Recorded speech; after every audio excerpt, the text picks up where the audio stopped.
Hello, U.S. History B students. This will be the Progressive Era Part 2, as promised.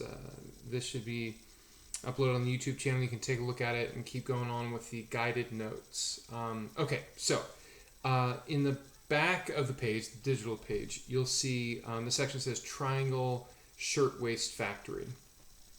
And then Progressivism. We're going to, of course, start with the Triangle Shirtwaist Factory. And there's going to be a total of four. Yeah, four things you can write down here. And mind you, this was the straw that broke the camel's back, or a better way to say it, this was the lit match that burned the building, pun intended, you'll see, for the time of the Industrial Revolution into the Progressive Era.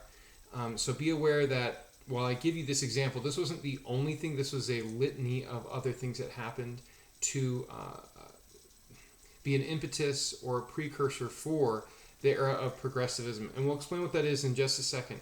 But think about coal mines, right? The good, bad, the ugly. Think about increased standard of living, but also there's consequences. And one of them, aside from septic systems and crime and waste and general anxiety, was safety, right? Things come at a cost. And this section, calling it a shirtwaist, you got to remember here too, we call it now just shirts, right? Like a tailored shirt, button shirt, etc. A blouse for females and shirts for men. But its origin, the name, a shirtwaist, is that it would be something cut to, you got it, to your waist. And so hence it being, when we say triangle, it was the actual company, right? The triangle, not the Illuminati. And shirtwaist is referring to the shirt itself. And the shirt itself that is worn. And now, remember, because of clothing, Industrial Revolution, more people want tailored clothing that now isn't just for the elite, the 1%, but for those who are poorer as well, or at least working class. And so many cities here, including in New York City, one of the biggest areas that was the textile mills for the U.S., we're trying to compete now with Britain, was the Triangle Shirtwaist Factory. So this is turn of the century. You have a ton of people moving into the cities, New York, Chicago, Boston, etc., trying to make money from power of steam in these factories. And when we say factories, we're talking sky rises where they built vertically because they were lost in space. So let's build vertically, and they did just that.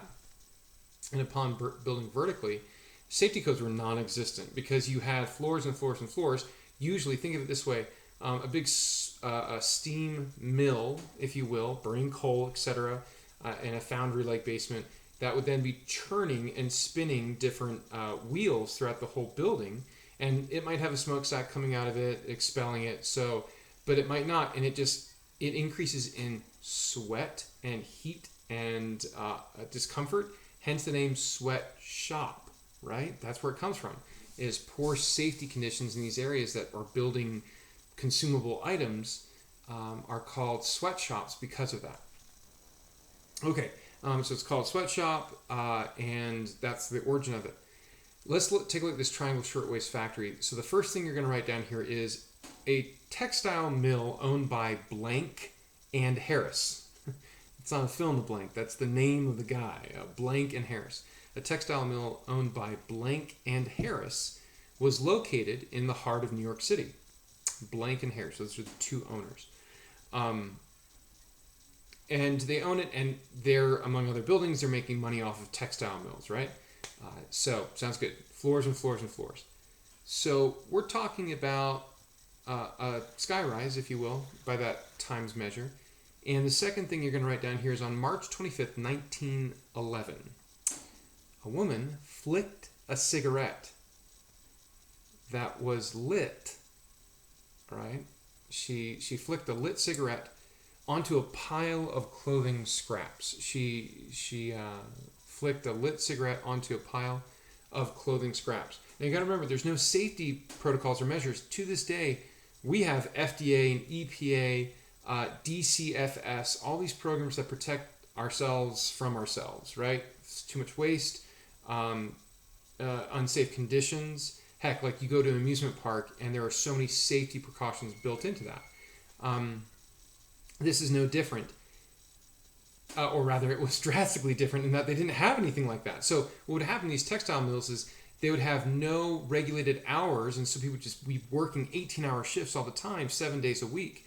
There's no normal work day or living wage or minimum wage, and so people were just going all night, all day. And the time for safety protocols of like, do we lock the door? Do we not lock the door? Do we keep the fire exits open? Do we clean out every day all the scraps from the textile mill? Do we throw them away? Do we have a safety regulator? None of that existed. And so there was just a pile of clothing scraps. I wish we had it in class. There's a couple different videos and movies I would like to show to you.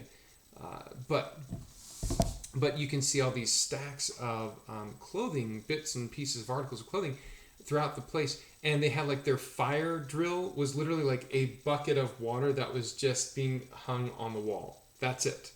That's their fire safety precaution. In a sweatshop that had a foundry, if you will, just burning coal so that they can spin these different steam wheels. With that happening, there was very little safety, and it was little rhyme or reason. So when the cat's away, the mice will play, in a way that when the supervisors are gone, if somebody were to do something silly like flick a lit cigarette onto a pile or scraps of clothing, that's tinder right there. And you got it. The building is now on fire. I mean, it is uncontrolled fire, and the firefighters there, because think of poor septic systems, poor water, poor public works systems, because these are things that we don't like to pay for, but we're grateful we have because of problems like this. They didn't have that at all. Basically, volunteer firefighters, which isn't bad, but that's it in New York City. That's a big no-no. To make matters worse, the building's on fire. You have all these workers this is after hours and trying to clamor to get out. The third thing you'll write down is managers had already locked most of the doors to the stairwells and exits. Managers had already locked most of the doors to the stairwells and exits. Now you might think, why would they do that? Because these are a sweatshop owner, like not Boss Tweed, that's a different city, but a workman boss who's not cracking the whip, but they don't want individuals to go on smoke breaks, to go leave the actual building. So then this female was actually smoking while she was working, and therefore there's a safety hazard. They would lock all of the doors for stairwells and exits so that you could only really come in one way and leave one way, to avoid people skipping out on workman shift, to avoid them taking too long of a break, avoid people coming in who weren't actually employees, which is understandable, but it was overly punitive for those employees. And so, you have hundreds and thousands of these employees who are trying to get out of the building because it's now on fire, massive fire everywhere, to no avail, and they're trying to get out the stairwells, and they're all locked. And so you have either one way, which is going down, which is almost impossible because the fire has consumed everything, to get through that, and some did, most died, or go to the roof. So then they go to the rooftops and they're stranded. They go to the rooftop, and we're talking tens of stories here on this building, not to our conception of a skyscraper of 60, 80 floors, but we're talking like 30 to 40 floors, and they're on the top of this huge building, and they're gonna die. And they're trying to figure out, how can we survive this catastrophe of poor regulation and poor oversight? Well, the firefighters were there. They couldn't get the water up to the top floors to actually extinguish it, nor could they have the ladders tall enough to get to those employees who were stuck. And so most people were burned who tried to leave the main exit that was unlocked still, and no oversight in this time either. And then the other employees who went to the top, this is the fourth and final thing. Only 62 people survived this catastrophe, while the rest turned into a bloody pulp. I know that's visceral and that's explicit, but I think we need to understand the worst cases of unchecked, I don't want to say capitalism, but unchecked management, right? You got to have a balance on that. Some accountability. Only 62 people of hundreds and hundreds survived this horrible catastrophe, and the rest returned to a bloody pulp, either from the actual smoke inhalation killing the burning from down in the lower levels, or as many people escaped to the top, they did try. Oh, they tried to jump. And the firefighters not being totally trained either, they were there and they had sheets and not trampolines, but sheets and garb to try to catch them in it. But the height at which they jumped was so severe that they just went right through it. And it was horrific. It was horrific. This was that moment. I mean, you can liken it to COVID-19. Now, let me explain something here. COVID-19, I think when all the dust settles in years to come, we'll look at this and say, wow, this is potentially lethal for susceptible populations, contagious in that it's so unknown and asymptomatic that you can transmit it to other people who are respiratory ill or those who are elderly, all of those things. But I think this is the trigger point to us being more aware of the elderly. We have a huge aging population. Aging, not Asian. Some of my students will say that. Aging. Huge. You have all these elderly. For every 12 of them, there's one of generation X and Y and Z. You're included. And that's a disparity in numbers. And we have an issue now where sort of the haphazard way in terms of contact and urban living that we've been in maybe before, maybe COVID-19 brings us aware, and that could be a lasting legacy, that we just have to be more aware for the elderly, that we have way more of now, who could be susceptible to more diseases. Yes, not just influenza. I think it'll make us more aware for influenza or tuberculosis or pneumonia, whooping cough, stuff like that. But COVID-19, I think, is like this trigger, like the Triangle Shirtwaist Factory fire. So what happens then, right? Who responds and who wakes up and says, we have to have more regulation in 1911?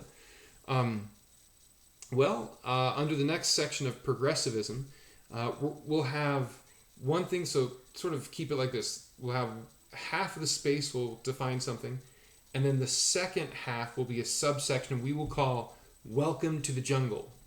And if your parents are watching this, they'll laugh and say, that's a funny pun. That's a great song. Mr. Pierce, so hip to the groove of circa 1970s music. Late 1960s.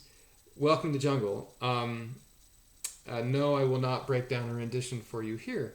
But we'll get to that in a second. But the first part, the first half, under progressivism is Teddy Roosevelt was the youngest president to ever serve. He replaced William McKinley after he was assassinated. Teddy Roosevelt was the youngest president to ever serve. He replaced William McKinley after he was assassinated. Now, I'm not talking about the Robin Williams depiction of Teddy Roosevelt from A Night at the Museum. Big old grin and all that caricature. I'm talking about the real Teddy Roosevelt.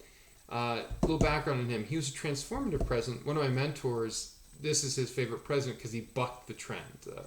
He was a Republican. He was a very young Republican in New York. He himself had asthma and talk about respiratory issues a ton. But he wanted to, like, with a chip on his shoulder, prove other people that he was like sort of hardcore and like a manly man. And he was a Republican in New York State, very young, and he was tapped by the Republican Party. William Jennings Bryan was this up-and-coming guy from the Democrats who was a great stump speaker. He created the idea. He campaigned from city to city. He changed the way campaigns were made. And that scared the crap out of, pardon my French, scared the crap out of the Republicans.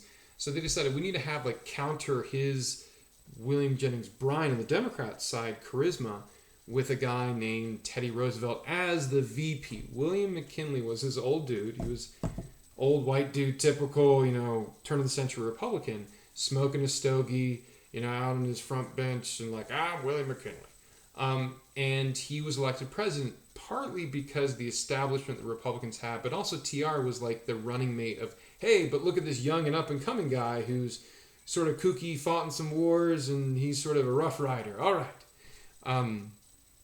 That's TR. That's Teddy Roosevelt. And when I say youngest president ever served, JFK was youngest ever elected. Obama and Clinton weren't too far behind, but we're talking about the youngest to ever serve was Teddy Roosevelt because McKinley was shot and assassinated at the World's Fair in the metropolis of Buffalo, New York. And so taking his place, the Republican Party never expected, obviously, don't really think of the president dying, but TR, this up and coming guy, to take his place. And so now they're in a pickle of like, oh, I liken it to an Office, the Office episodes and series. Michael Scott is the manager and the assistant to the regional manager. Dwight Schrute would step in if need be. Nobody would expect that Michael Scott would leave. That's where the Republican Party's at. Republicans are conservatives. They don't want change. They're definitely favoring the capitalism and unfettered management style. Like, hey, earn money, go for it. And so that's what they did. But William McKinley was that way. But Teddy Roosevelt was young enough and impressionable enough to maybe think of some different ideas. So he hears about the Triangle Shirtwaist Factory, and he's like, interesting. He has, from some friends, while he's in the White House, sent to him a book, interesting book. And this is the second part, Welcome to the Jungle, we're under there, and we're going to write two things down in this. And the first is, upon becoming president, Teddy Roosevelt started reading Upton Sinclair's The Jungle, hence the funny little subtitle. He started reading Upton Sinclair's The Jungle. Okay, that's the title of the book. And it's based in reality. This book of the jungle chronicled, especially in New York and Chicago and other cities, some of the worst oversight, negligence you could imagine. I mean, there's a particular chapter in there that was quite explicit, and I will censor it a little bit here. But it was intense, and that he was trying to write a book that exposed and held accountable, like, unfettered capitalism has some problems, so maybe we should not be completely capitalist, but have some government oversight on some things to make sure people aren't dying. Now, little stories that you had in one chapter of the meat processing plants were especially bad. The meat processing plants, they were, so you had reporters who were trying to report on these things. And the meat processing plants would often have rat feces because there was no cleanliness or safety for overhead rafters. So a lot of the rats would be there, bats, birds, and just feces would come and be in the food. And so you'd have, and at this time there's no FDA, there's no USDA, so inspecting meat product. No. That's why in the US, we have really phased out of like what you'd call meat byproduct cans. So there's Spam, etc. Yeah, I hear you on that. But it's not like a normal idea to where you have like a can that you just like put on a shelf for who knows how long, not refrigerated, and you pop it open and you just sort of scoop it out and there's like meat byproduct. There's good cuts of meat, there's extra cuts of meat. These meat cans became quite popular because they were cheap, right? And it's protein, it sort of has the same flavor of what you'd have in other types of good cuts of meat, beef, etc. And in these sausage cans, there was not just rat feces at times, but because the meat processing, not that it's like Miller's plant here, that Miller's plant's like the golden standard of what you want to go to. But back in the day, they would have such poor safety protocols that many digits were lost of actual workers and put in these same sausage containers. And so people were eating human meat and not knowing it. And the worst thing about this was in one of these huge plants, you can imagine, I don't want to be too hyperbolic or exaggerating here, but you had some huge meat grinders, right? Huge meat grinders that were being processed by the power of steam. And these sweatshops, etc., for meat, as the meat's being ground up and everything, there were rafters in which sometimes what would happen is the meat itself would get caught up. The gristle, the bone, cartilage would get caught up in these meat grinders. And so you'd have a worker who'd go on the rafters and more or less with like a huge rake would go in and sort of poke it to make sure it gets... And then they fell in. And this one story, the worker fell in the meat grinder. And the oversight managers were like, it's product. And the report from the jungle, from this chapter, is that human body was packaged and processed and sold to consumers. So these like horrific stories, exposing stories, the veracity or truth of them, maybe a little bit too exaggerated, but it was like a moment in U.S. history where the story goes that Teddy Roosevelt was eating breakfast in the White House and reads this particular chapter of meat byproduct, and he's looking at his eggs and he's like, no. And so the last thing you'll write down here is, upon reading that chapter, Teddy Roosevelt became a progressive. He writes later that that was a seminal moment. He was a Republican, traditional conservative type leader. And then he comes up with this idea, we need, capitalism, but like more government oversight. And Democrats at this time were, we don't really know what Democrats were, to be honest. This is after the Civil War. Democrats were, white Democrats in the South are sort of in between. They didn't really like the Union. It was in between. But other people who weren't Republican were naysaying Republicans' unfettered capitalism. And Teddy Roosevelt, was like, you know what, I think I need to change sort of what Republicans are to where more government oversight's there. And so he became a progressive. And we'll get into what that means next time, our last one on Tuesday, as to what that means of being a progressive. But progressive is open to change. Maybe not as much as a liberal, maybe, but open to change. You can change that definition up over the time. But in this time, when we say the progressive era in U.S. history, 1870 to 1920 or so, it means individuals who want to have a little bit more government oversight. Now, you can take a good thing and go too much. That's fair, but progressivism is like all in vogue now. So that's where it goes. And the Democrats, I think, take a jump on this too. So I hope that helps. Keep going on with the guided notes, and have a good day.